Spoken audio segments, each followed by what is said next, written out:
다 같이 로마서 1장 16절을 읽도록 하겠습니다. 시작. 내가 그리스도의 복음을 부끄러워하지 아니하노니 이는 그 복음이 믿는 모든 자를 구원에 이르게 하는 하나님의 권능이기 때문이라. 먼저는 유대인에게요 또한 그리스인에게로다. 아멘. 여러분, 그 로마서의 주제가 있습니다. 로마서의 주제는 바로 복음입니다. 복음. 여러분, 그럼 복음이 무엇입니까? 복음이 무엇일까요? 예, 복음은 본래 좋은 소식입니다. 좋은 소식.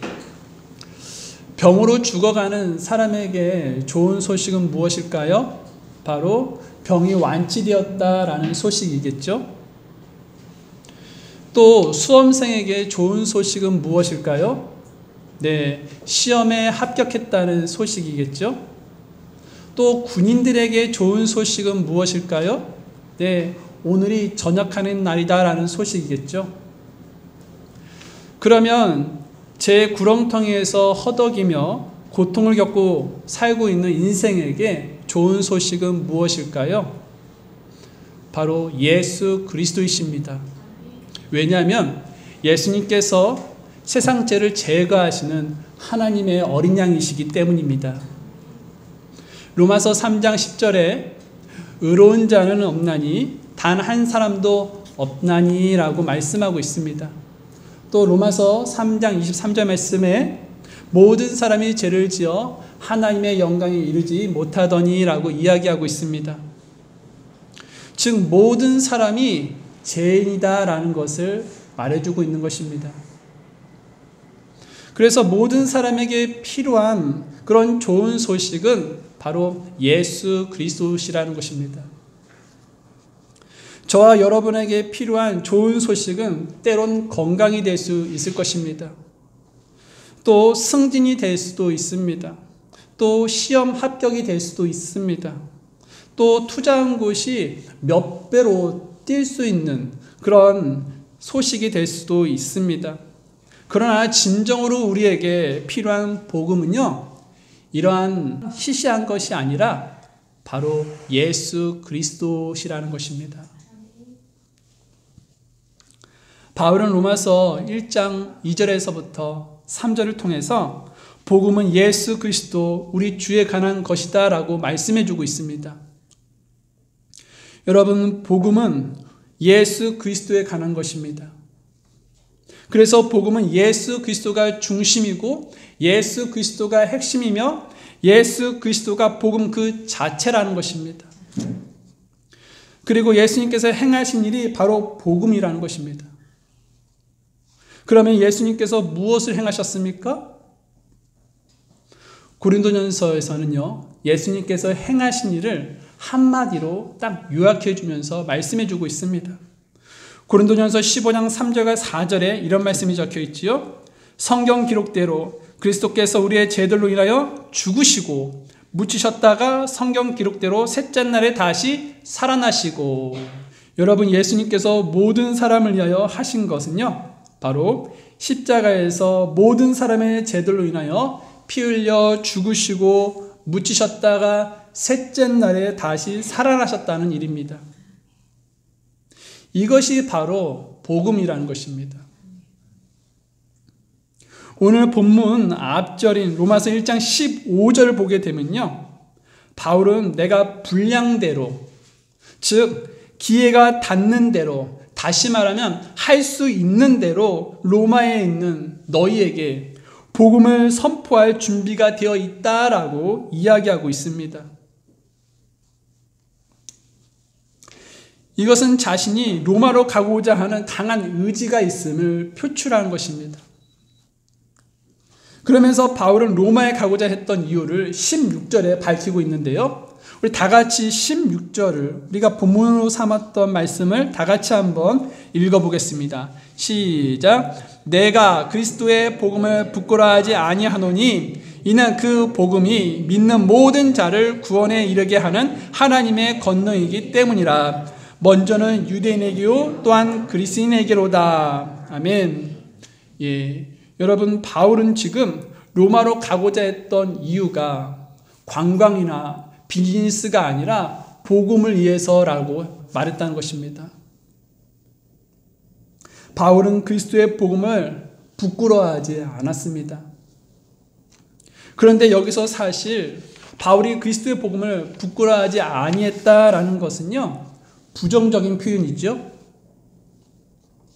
그런데 여러분, 그리스도인이라면 이렇게 부정적인 표현보다는 긍정적인 표현을 더 써야 하는 것이 맞지 않겠습니까? 왜냐하면 나를 강하게 하시는 그리스도를 통해서 내가 모든 것을 할 수 있느니라라고 성경은 우리에게 말씀해주고 있기 때문이라는 것입니다. 그래서 바울은 지금 복음을 부끄러워하지 아니한다라는 부정적인 표현보다는 긍정적인 표현, 즉 내가 복음을 자랑하겠다라는 그런 긍정적인 표현을 쓰는 것이 더 적절하고 맞다라는 것입니다. 그러면 왜 바울은 이렇게 긍정적인 표현이 있는데도 불구하고 부정적인 표현을 쓰면서 나는 복음을 부끄러워하지 아니하겠다라고 한 것입니까? 그건 바로 로마 교회 성도들 중에 복음을 부끄러워하는 자가 있었다는 것입니다. 그러면 왜 그들은 복음을 부끄러워했을까요? 여러분, 로마 시대의 십자가는요, 사형수 중에서 재질이 가장 나쁜 사람들, 그런 사람들만 이렇게 십자가에서 죽임을 당했었습니다. 또 로마에서는요, 반역자들, 그리고 도저히 용서받을 수 없는 극악 무도한 자들만 이렇게 십자가에 달아서 죽였습니다. 그래서 십자가는요, 최대한 죽음의 고통을 연장시켜서 고통 가운데 죽게 했습니다. 십자가는 이렇게 너무 가혹했기에 로마 시민권을 가진 로마 시민에게는요, 이런 십자가형을 주지는 않았습니다. 그럼 누구만 주었냐? 바로 정복당한 그런 백성들, 그리고 흉악범들에게만 이렇게 십자가형으로 사형을 집행했었습니다.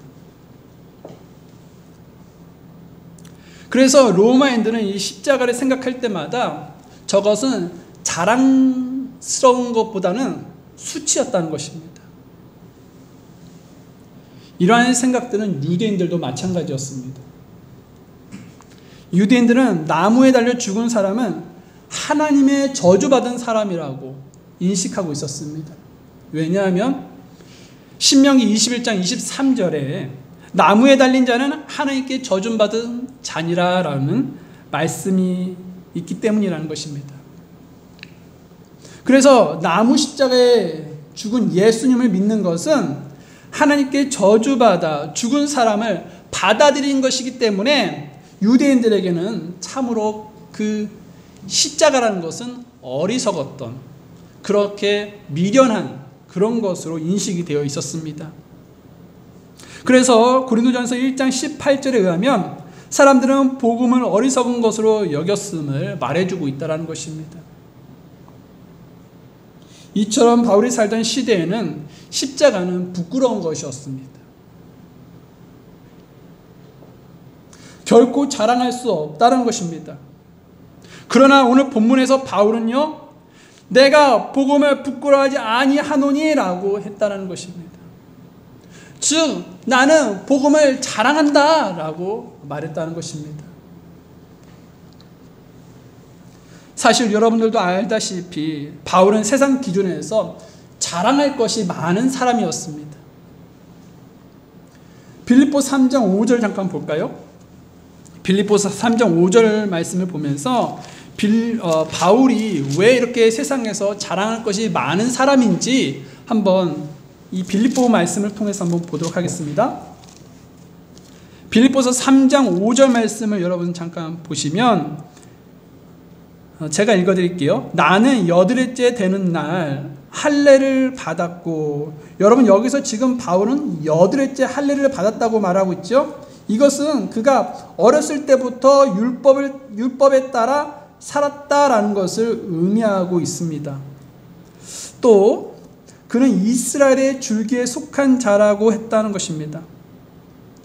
비록 그가 행정상으로는 길리기아의 다소 출신으로서 나면서부터 로마 시민권을 가지고 있는 로마 시민이었지만 바울은 이방인의 피가 섞이지 않은 그런 순수한 이스라엘 사람이었다라는 의미라는 것이지요. 또 그는 베냐민 지파에 속한 자라고 했다는 것입니다. 베냐민 지파는요, 여러분들도 알다시피 남자 인구수가 가장 적었던 그런 지파였다는 것이죠. 하지만 이스라엘 12지파 중에 이 베냐민 지파는 엘리트 지파요, 귀족 지파였습니다. 그 지파에서 이스라엘 초대 왕 누가 뽑혔습니까? 바로 사울 왕이 등극하게 되죠. 이런 것을 봐도요, 베냐민 지파에 속한 이 바울은요, 귀족 가문의 출신이었음을 알 수가 있다는 것입니다. 또 바울은요, 히브리인 중에 히브리인이다라고 했다는 것입니다. 이것은 바울이 순수한 이스라엘 족속 중에 가장 순수한 유대인이다라는 것을 의미하고 있습니다. 또 바울은요, 율법에 관하여는 바리새인이라고 했습니다. 이것은 바울이 유대에서 가장 정통파에 속한 사람이었다는 것을 의미하고 있는 것입니다. 그리고 그는요, 사도행전 22장 23절 말씀을 보게 되면 가말리엘의 발밑에서 자기는 배웠다라는 말씀이 적혀 있습니다. 이것은 그가 최고의 학문을 습득한 자다라는 것을 의미하고 있다라는 것입니다. 그래서 그는 굉장한 뒷배경을 가지고 있었던 자라는 것이었습니다. 그럼에도 불구하고 그런 대단한 배경을 가졌음에도 불구하고 바울은요, 갈라디아서 6장 14절에 뭐라고 말하는지 아십니까? 한번 다 같이 한번 펴보겠습니다.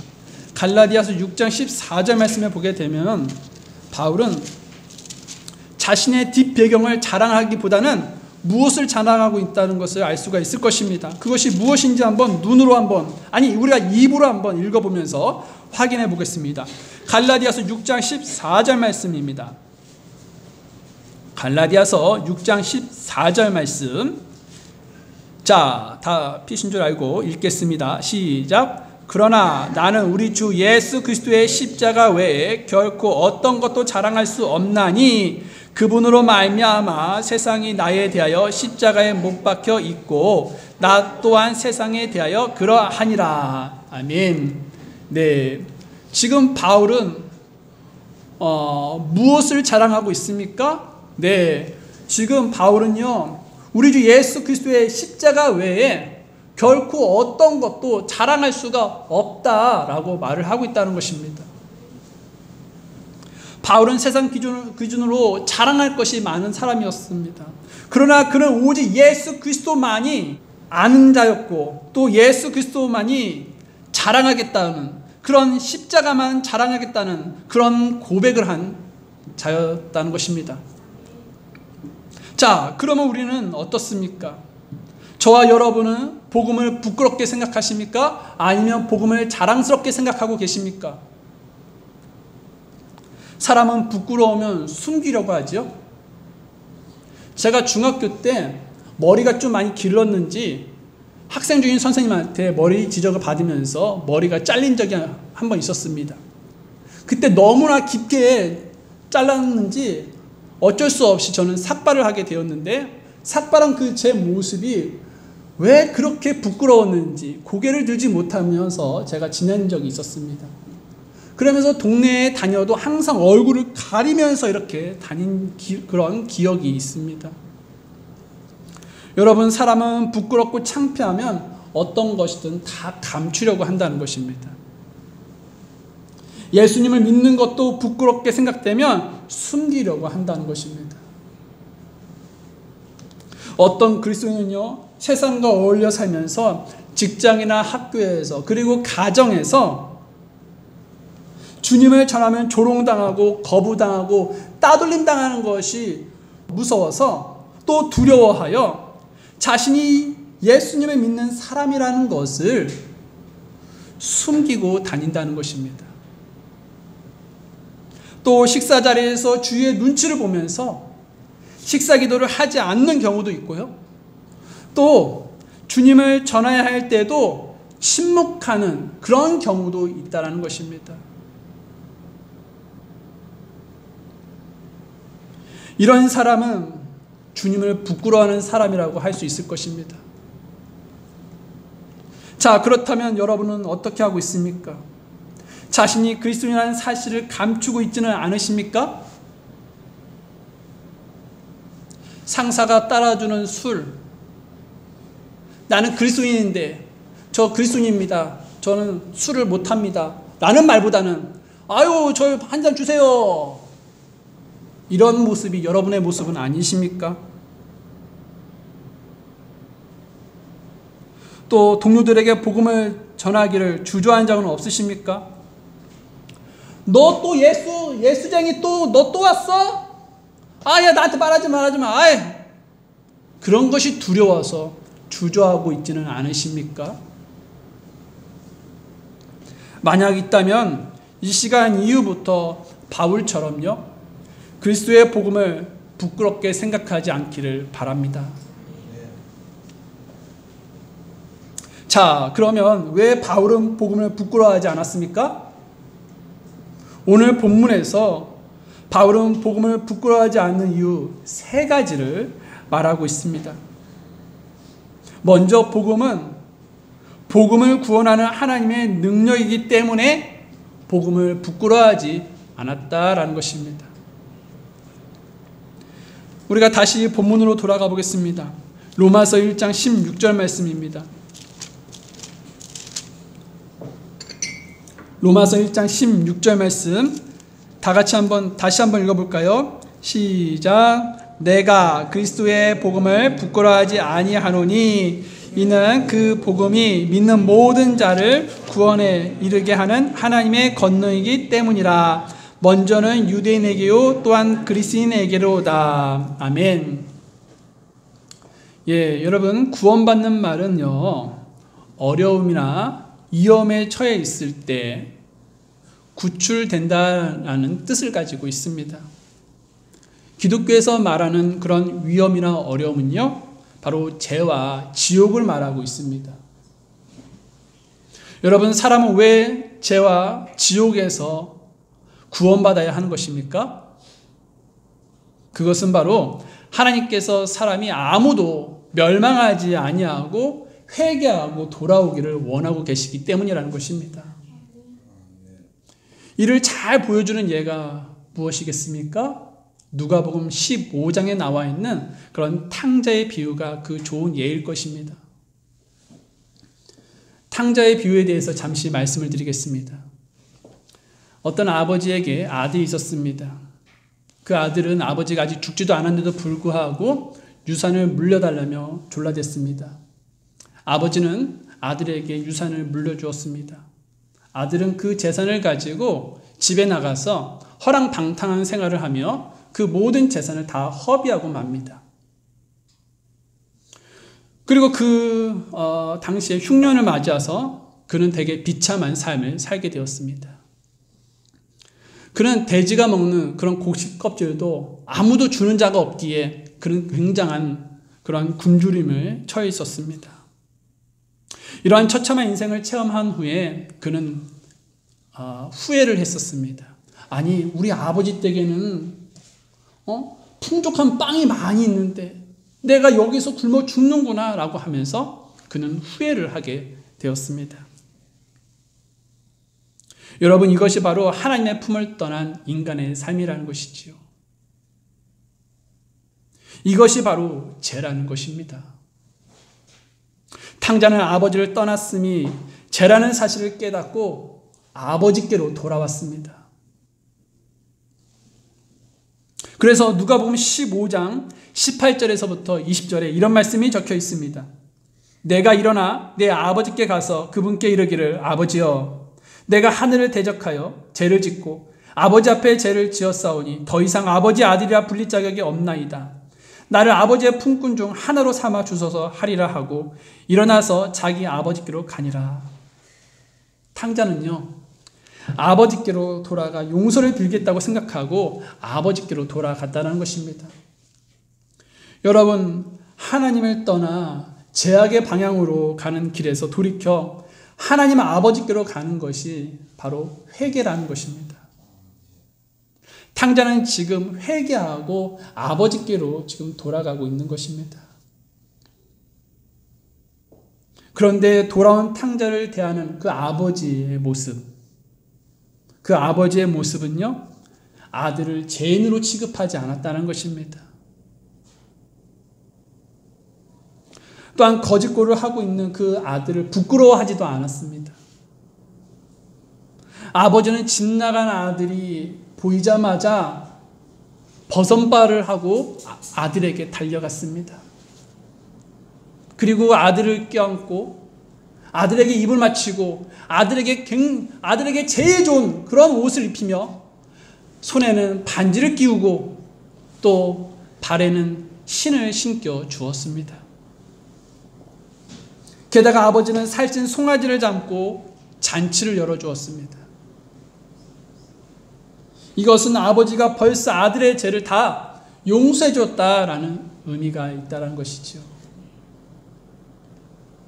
이처럼 하나님은 죄들을 다 용서하셨다는 것입니다.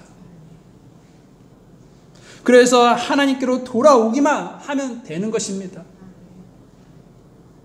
하나님 아버지는 예수님을 통해서 이미 죄를 다 해결해 주셨습니다. 하나님은 우리 죄를 대신해서 예수님을 십자가에 죽게 해주셨습니다. 그래서 우리의 죄를 다 씻어주셨습니다. 이것이 죄인들에게 복음이고 좋은 소식이라는 것입니다. 그래서 이 소식을 세상 사람들에게 우리는 전해야 한다는 것입니다. 여보세요. 지금 하나님께서 예수님을 통해서 우리의 모든 죄를 다 용서해 주셨습니다. 이 사실을 믿으면 구원받는 거예요. 이런 것을 우리는 전해야 한다는 것입니다. 여러분, 오늘부터 이와 같이 세상 사람들에게 예수 그리스도를 전할 수 있기를 바랍니다. 여러분, 다른 사람 안에는 구원이 없습니다. 왜냐하면 하나님께서 하늘 아래에서 우리를 구원할 다른 이름을 주지 아니하셨기 때문이라는 것입니다. 그래서 복음만이, 즉 예수 그리스도만이 모든 사람을 구원하는 하나님의 권능이 된다는 것입니다. 그래서 누구든지 예수 그리스도를 믿고 그분의 이름을 시인하면 구원을 얻을 수 있습니다. 아무리 악한 죄인이라도 인간의 힘으로는 도저히 용서받지 못하는 그런 중죄인이라도 하나님께서는요, 구원해 주신다는 것입니다.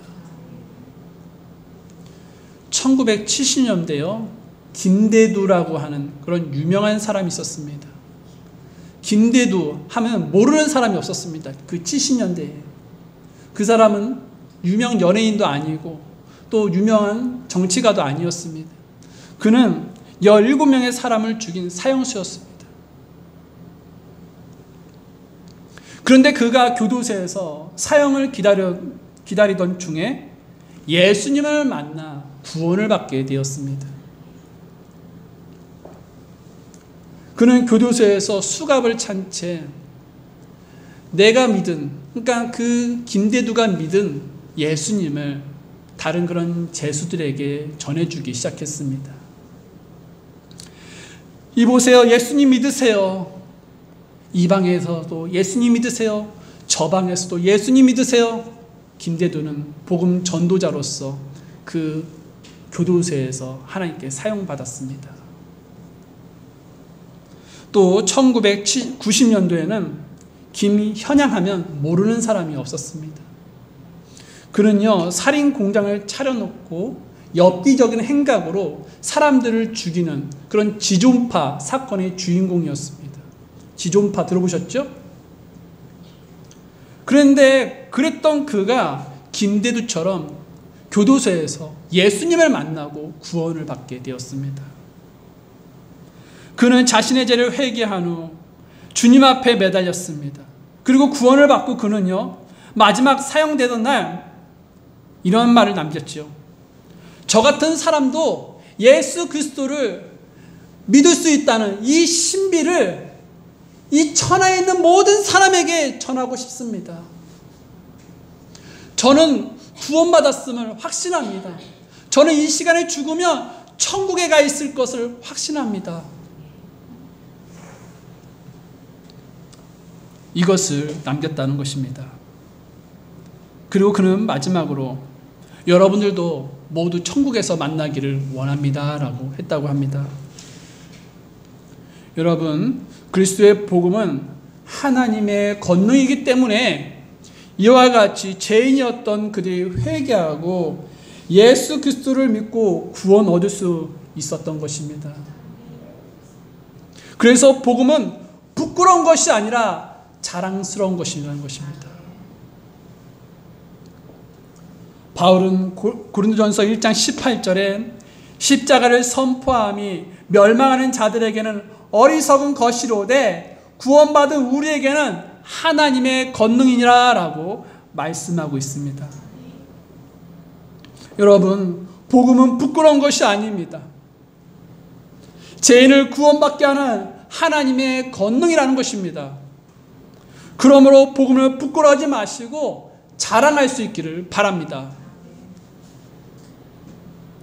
바울이 복음을 부끄러워하지 않았던 이유 두 번째는요, 복음이 믿는 사람을 구원에 이르게 하는 하나님의 권능이기 때문이라는 것입니다. 여러분, 복음은 죄가 완전히 처리되었다라는 소식입니다. 그러나 여기에 한 가지 조건이 있다는 것이죠.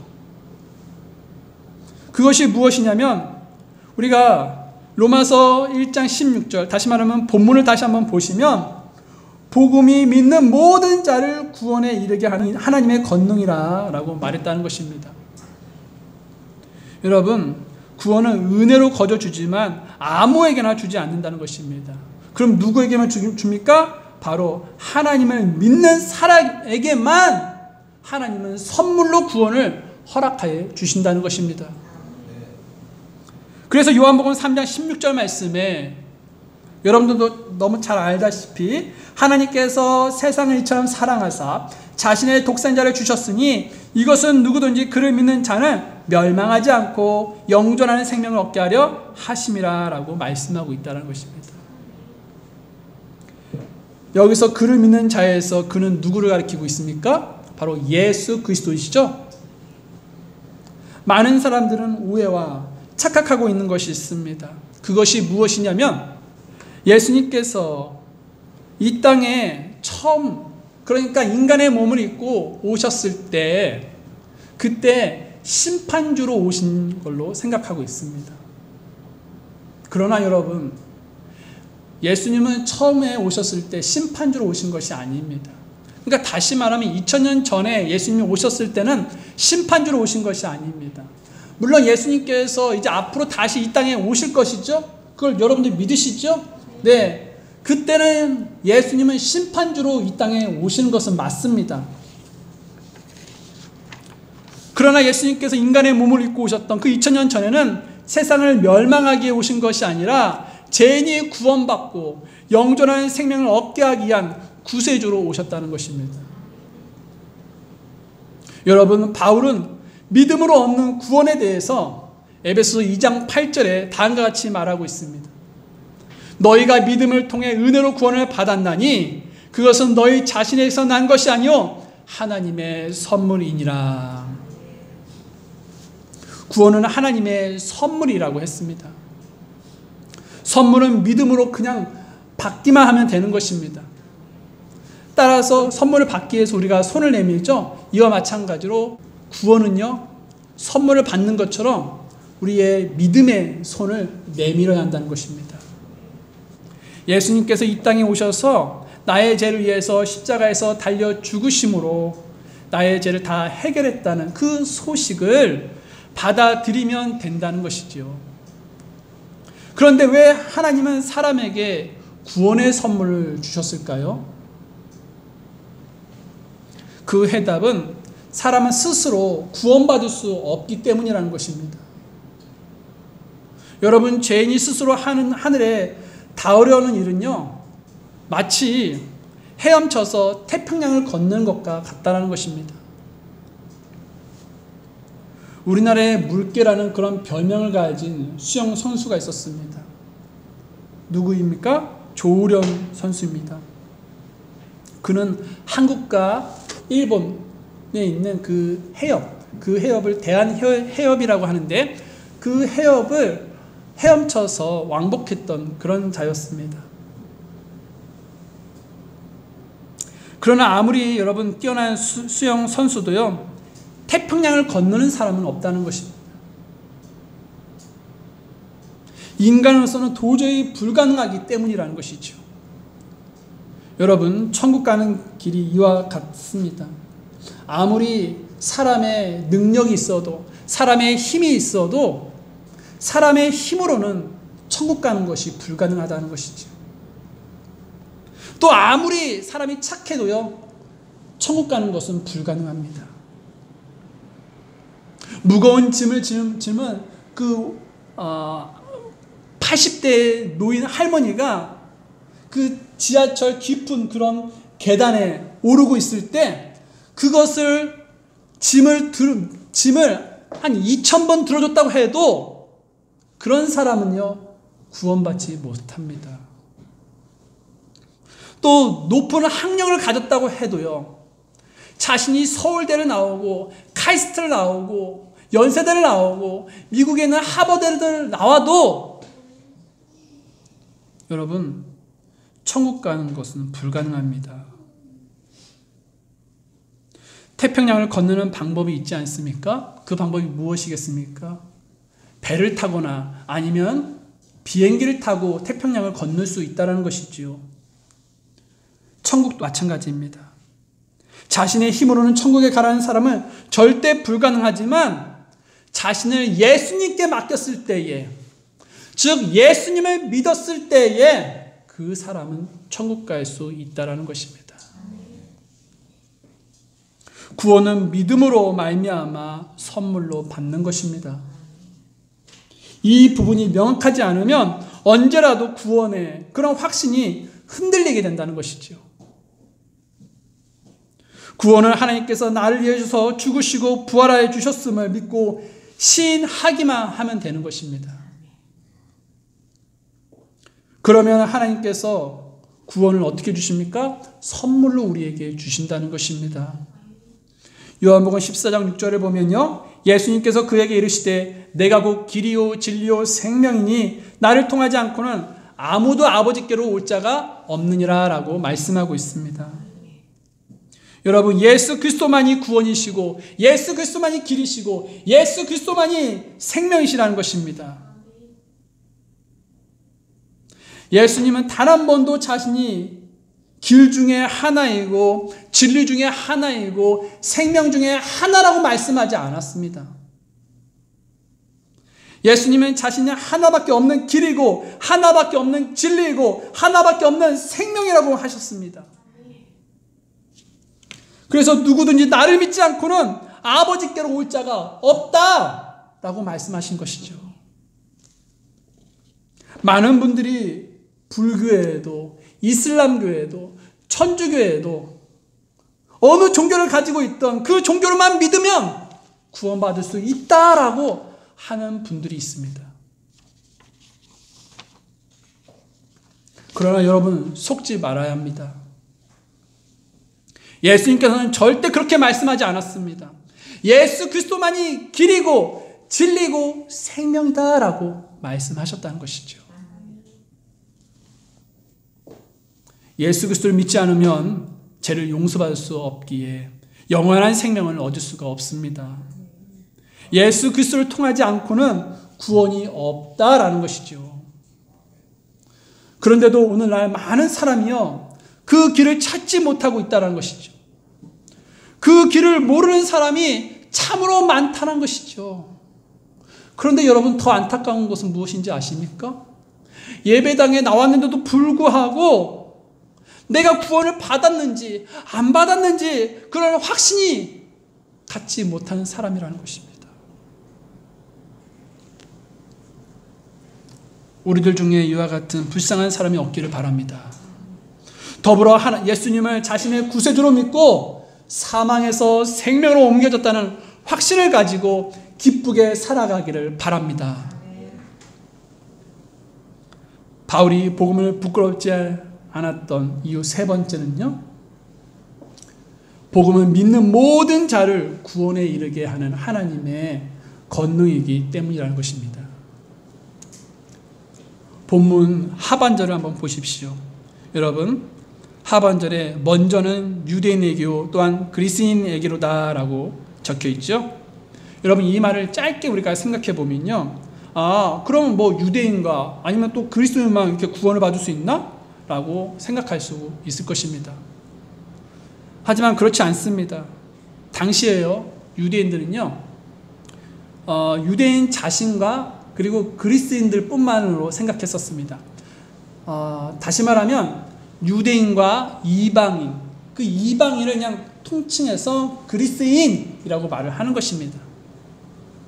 여러분, 구원은요, 유대인이든지 그리스인이든지 또 한국인이든지 관계가 없습니다. 사람을 가리지 않는다는 것이죠. 또 착한 사람이든 나쁜 사람이든 돈 많은 사람이든 돈이 없는 사람이든 또 무식한 사람이든 또 유식한 사람이든 어른이든 노인이든 어른이든 아이든 상관없다는 것입니다. 예수님의 이름을 부르는 모든 사람은 누구나 구원받을 수 있다는 것이죠. 바울은 로마서 10장 13절에 누구든지 주의 이름을 부르는 자는 구원을 받으리라 라고 말하고 있습니다. 이와 같이 주님은 누구든지 구원을 받을 수 있도록 해주셨다는 것입니다. 그러면 왜 그렇게 하셨습니까? 하나님은 모든 사람이 구원을 받고 진리를 아는 데 이르기를 원하셨기 때문이라는 것이죠. 그래서 하나님은 전 세계에 복음이 전파되기를 원하셨습니다. 그래서 예수님은 예루살렘과 온 유대와 사마리아와 그리고 땅의 맨 끝 지역까지 이르러 나를 위한 증인이 되리라 라고 말씀하셨던 것입니다. 이처럼 복음은 사람을 가리지 않습니다. 누구나 구원받을 수 있다라는 것이죠. 돈이 없어서 구원을 못 받는 것이 아닙니다. 무식해서 구원을 못 받는 것이 아니라는 것이죠. 또 죄가 많아서 못 받는 것도 아니라는 것입니다. 또 너무 연루해서 또 너무 어려서 구원을 못 받는 것이 아니라는 것입니다. 그러면 사람들이 구원받지 못하는 이유가 무엇입니까? 바로 마음의 문을 열지 않았기 때문이라는 것이죠. 사람은 자신을 조금만 돌아봐도요, 자신이 심각한 죄인이라는 사실을 깨닫게 됩니다. 그래서 이렇게 살다 죽으면 지옥으로 떨어지겠구나 라는 것을 느끼게 된다는 것이죠. 하지만 문제는 마음의 문을 열지 않았기 때문에 예수님을 받아들이지 않는다는 것입니다. 여러분, 그럼에도 불구하고 우리 주님은요, 여전히 여러분들을 사랑하십니다. 그러면서 여러분에게 어떻게 하고 계십니까? 지금도 마음의 문을 두드리고 계시다는 것이죠. 요한계시록 3장 20절 말씀을 한번 다 같이 한번 볼까요? 요한계시록 3장 20절 말씀입니다.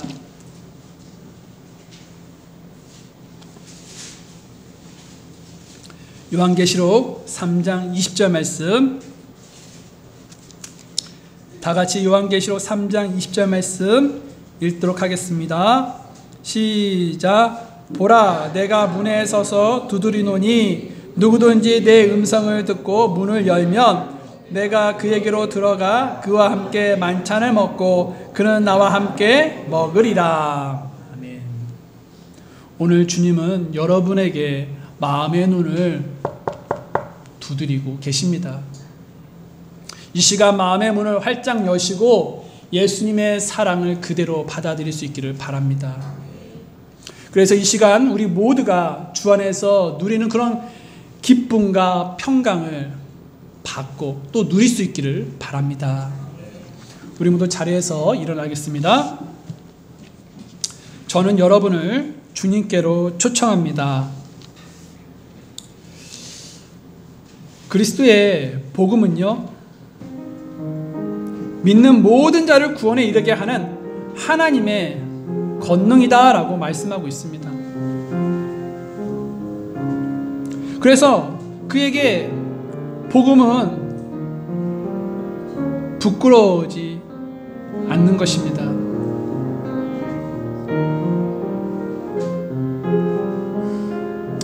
그런데 혹시 여러분은 복음을 어떻게 생각하고 계십니까? 부끄럽게 생각하고 계십니까? 아니면 자랑스럽게 생각하고 계십니까? 바울은요, 세상이 부러워하는 것들을 많이 가지고 있던 자였습니다.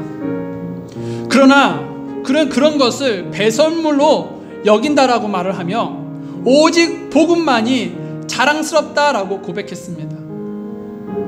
우리도 이러한 고백이 있어야 하지 않겠습니까? 그리고 그리스도의 복음을 마음껏 누리고 자랑해야 하지 않겠습니까?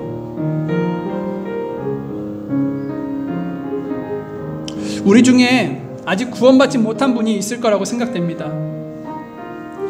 주님은요, 여러분의 마음을 두드리고 계십니다. 마음의 문을 활짝 열어야 한다는 것이죠.